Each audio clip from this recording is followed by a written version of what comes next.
दोस्तों आपके अपने चैनल पावर प्लांट ज्ञान में दोस्तों आपका हार्दिक स्वागत है। दोस्तों आज के क्वेश्चन आंसर की श्रृंखला में दोस्तों आज का हमारा जो टॉपिक है वो है फ्लू गैस में कौन कौन सी गैसेस उपस्थित होती हैं या फ्लू गैस में कौन कौन सी गैसेस का कंपोजिशन होता है। ये बहुत ज्यादा इंटरव्यू में पूछा जाता है, तो आई थिंक कि दोस्तों आज मजा आने वाला है सेशन। तो दोस्तों फ्लू गैस के बारे में पहले तो बात कर लें कि फ्लू गैस होती क्या है। तो जो एयर और कोयला जो आपस में मिल करके या कंबस्शन के बाद जो बनाती है वो होती है फ्लू गैस। मतलब कि 1 केजी कोयले को जलाने के लिए जितना हम एयर रिक्वायर्ड है वो मिल करके बनता है हमारे पास फ्लू गैस। तो दोस्तों मतलब अगर हम ये बोले तो हमारे पास जो है यहां लिख देता हूं कि coal plus air equal to flue gas.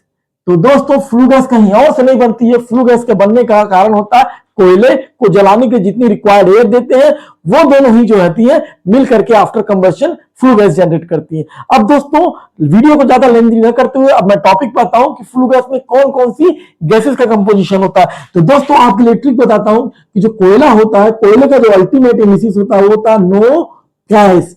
दोस्तों नो गैस। अब दोस्तों ये क्या है नो गैस? तो दोस्तों ये नीचे पड़ रहा है, मैं यहां लिख देता हूं कि नो गैस का मतलब होता है नो और गैस। दोस्तों ये होता है अल्टीमेट एनालिसिस में हमारा कोल का।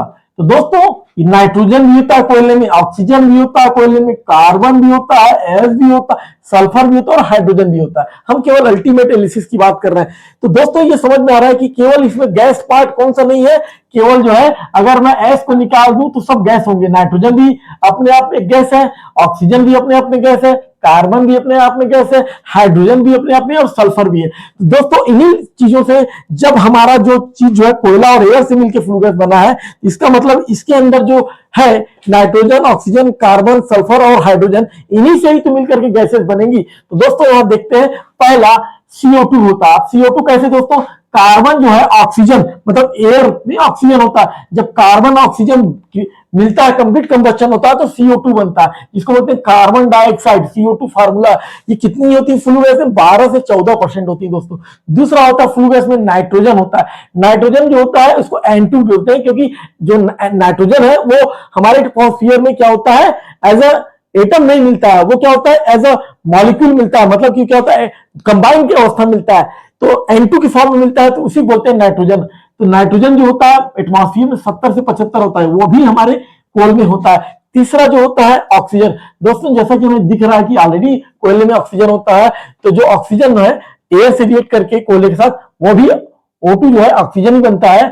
फ्लू गैस में ऑक्सीजन जो है तो 3 से 5%। याद करने का ट्रिक बता रहा हूं दोस्तों, बल्कि इसका कॉन्सेप्ट दूसरा है, लेकिन आप लोगों को याद कैसे हो उसके लिए मैं बता रहा हूं कि आप इस तरीके से माइंड में बैठा सकते हैं।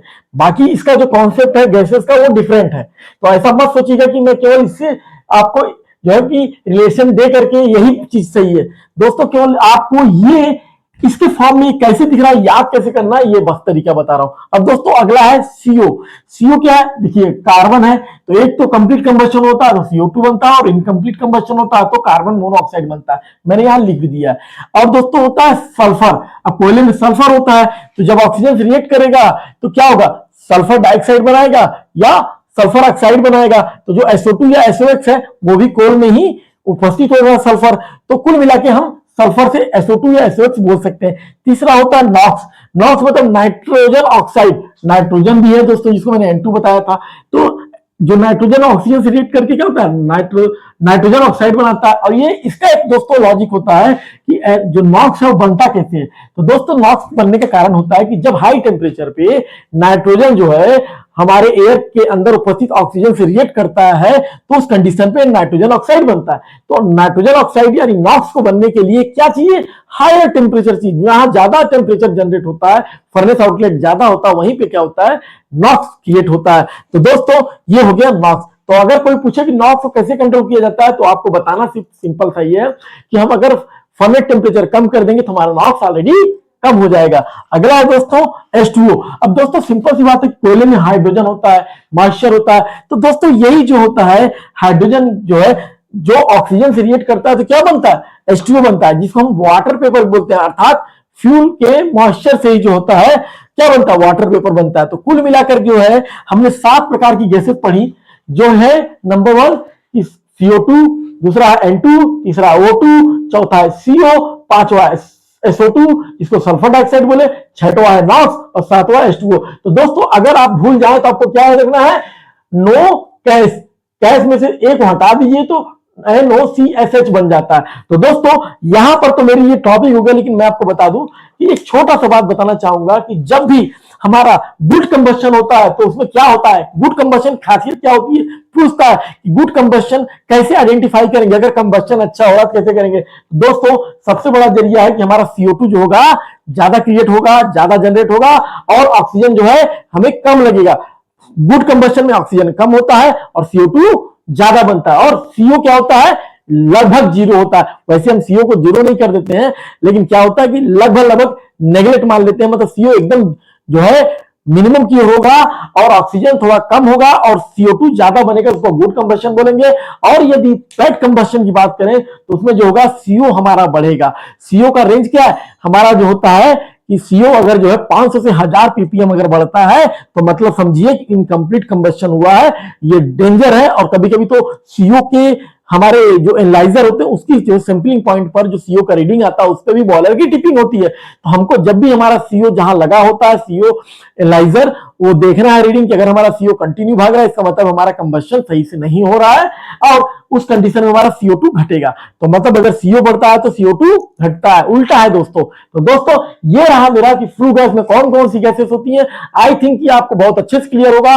अब दोस्तों इसी पे मैं एक दूसरा वीडियो आपके सामने लेके आऊंगा कि हमारा जो होता है CO वेंट या CO एनालाइजर जो होते हैं वो कहां लगे होते हैं। जनरली लोग CO वेंट और CO एनालाइजर को फर्क नहीं कर पाते हैं। और तीसरा एक्सप्लोजन वेंट। दोस्तों जैसा कि आज की डेट में बॉयलर बहुत ज्यादा जल रहा है, बहुत ज्यादा बॉयलर में क्या हो रहा है, एक्सप्लोजन हो रहा है, उसको देखते हुए मैं इस टॉपिक को तैयार कर रहा हूं कि हमारा जो होता है CO वेंट कहां लगा होता है या CO एनालाइजर जिसको बोलते हैं।